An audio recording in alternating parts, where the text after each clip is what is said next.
അസ്സലാമു അലൈക്കും വറഹ്മത്തുള്ളാഹി. ബിസ്മില്ലാഹിർ റഹ്മാനിർ റഹീം. അൽഹംദുലില്ലാഹി റബ്ബിൽ ആലമീൻ. വസ്സലാത്തു വസ്സലാമു അലാ റസൂലിഹിൽ അമീൻ വഅലാ ആലിഹി വസഹബിഹി അജ്മഈൻ. അമ്മാ ബഅദ്. പ്രിയപ്പെട്ട സത്യവിശ്വാസികളെ, സഹോദരങ്ങളെ, നമ്മുടെ ഐഹിക ജീവിതവുമായി ബന്ധപ്പെട്ടും പാരത്രിക ജീവിതവുമായി ബന്ധപ്പെട്ടും നമ്മൾ മനസ്സിരുത്തേണ്ടുന്ന ഏതാനും ചില കാര്യങ്ങളാണ് സൂചിപ്പിക്കുന്നത്. ഒന്നാമത്തെ ഒരു കാര്യം എന്ന് പറയുന്നത്, നിത്യസുഖമാണ് ഒരാൾ ആഗ്രഹിക്കുന്നതെങ്കിൽ, അനുഗ്രഹങ്ങളുടെ കലവറയാണ് ഒരാൾ ഇച്ഛിക്കുന്നതെങ്കിൽ, നമ്മൾ തിരഞ്ഞെടുക്കേണ്ടത് ആ ഒരു ലോകം എന്ന് പറയുന്നത് ആഖിറം ലോകമാണ്. ഫിർഔനിൻ്റെ കുടുംബത്തിൽപ്പെട്ട ഒരു വിശ്വാസിയുടെ പ്രഖ്യാപനം വിശുദ്ധ ഖുർആൻ തന്നെ പറയുന്നുണ്ട്. ജനങ്ങളെ, ഈ ഐഹിക ലോക ജീവിതം എന്ന് പറയുന്നത് കേവലം ഒരു വിഭവം മാത്രമാണ്. എന്നാൽ ആഖിറ ലോകമാണ് എന്നെന്നും നിത്യവാസത്തിൻ്റെ വീട് എന്ന് അദ്ദേഹം പറയുന്നതായിട്ട് കാണാൻ കഴിയും. രണ്ടാമത്തെ ഒരു കാര്യം എന്ന് പറയുന്നത്, കഴിഞ്ഞുപോയ അവസരങ്ങളെ ഓർത്ത് മനുഷ്യൻ വിലപിക്കുന്ന ഒരു അവസരം നമ്മളെ കാത്തിരിക്കുന്നുണ്ട്. യാ ലൈതനി ഖദ്ദംതു ലി ഹയാത്തി, എൻ്റെ നാശമേ, ഞാൻ ഈ ആഖിറ ലോകത്തിനു വേണ്ടി അമലു സ്വാലിഹാത്തുകൾ ചെയ്തു വെച്ചിരുന്നുവെങ്കിൽ എത്ര നന്നായിരുന്നു. ഈ അനശ്വരമായ, ഒരിക്കലും മരണമില്ലാത്ത ഈ ലോകത്തിനു വേണ്ടി ഞാൻ കരുതിയിരുന്നെങ്കിൽ എത്ര നന്നായിരുന്നു എന്ന് നമ്മൾ ഓരോരുത്തരും മനുഷ്യന്മാർ വിലപിക്കുന്ന ഒരവസരം നമ്മളെ കാത്തിരിക്കുന്നുണ്ട്. മൂന്നാമത്തെ ഒരു കാര്യം, റഹ്മാനായ റബ്ബ് തന്നെ രണ്ട് ലോകങ്ങളുടെയും വ്യത്യാസം നമുക്ക് പഠിപ്പിച്ചു തന്നു. ഈ ദുനിയാവിലെ ജീവിതം എന്ന് പറയുന്നത് കളിയും തമാശയും വിനോദവും മാത്രമാണ്.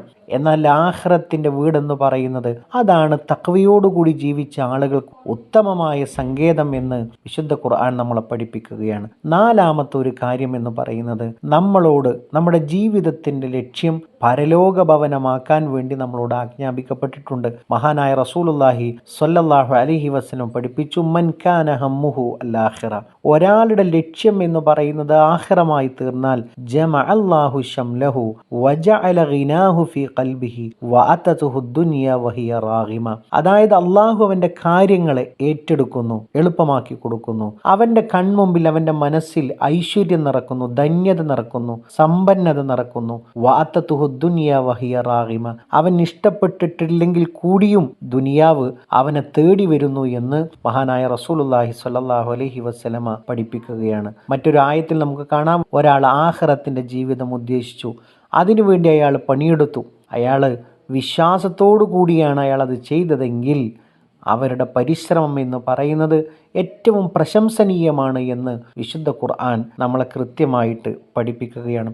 അതോടൊപ്പം അഞ്ചാമത്തെ ഒരു കാര്യം എന്ന് പറയുന്നത്, പരലോകത്തിന്റെ പ്രാധാന്യം പറയുമ്പോൾ അള്ളാഹുവിന്റെ ഹബീബ് സ്വല്ലല്ലാഹു അലൈഹി വസല്ലം പഠിപ്പിച്ചു, ഒരു ചാട്ടവാറ് വെക്കാൻ എത്ര സ്ഥലം വേണമോ ആ സ്ഥലം സ്വർഗത്തിൽ നിന്റേതായി ലഭിക്കുക എന്നുള്ളതാണ് ഖൈറും മിനദ് ദുനിയ വമാ ഫീഹാ, ഈ ദുനിയാവും അതിലുള്ളതെല്ലാം നിനക്ക് ലഭിക്കുന്നതിനേക്കാൾ ഉത്തമം എന്ന് മഹാനായ റസൂലുള്ളാഹി സ്വല്ലല്ലാഹു അലൈഹി വസല്ലം പഠിപ്പിക്കുകയാണ്.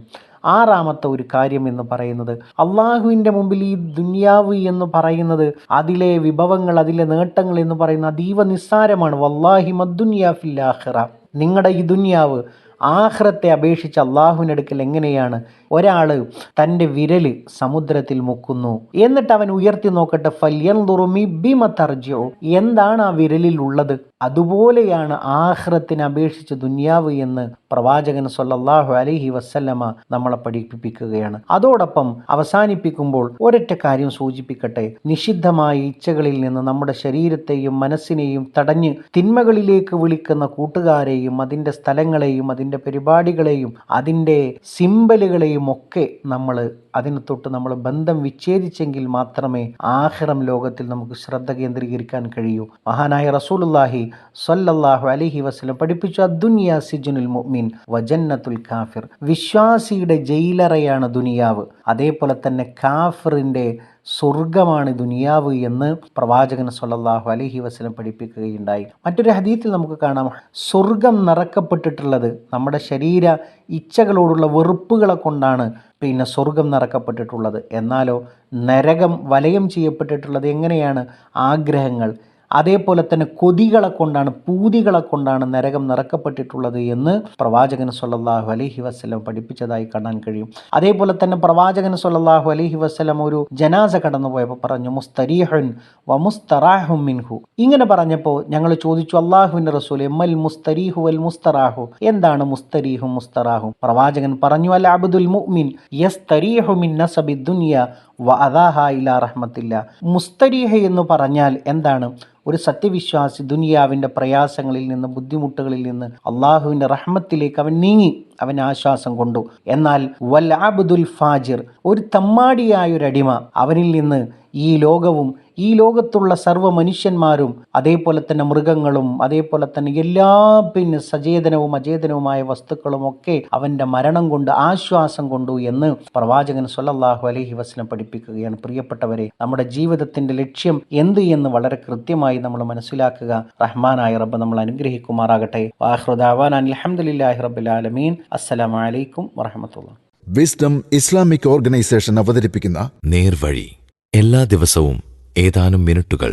അറിയുക, അറിയിക്കുക. Peace Radio. Tune to reality.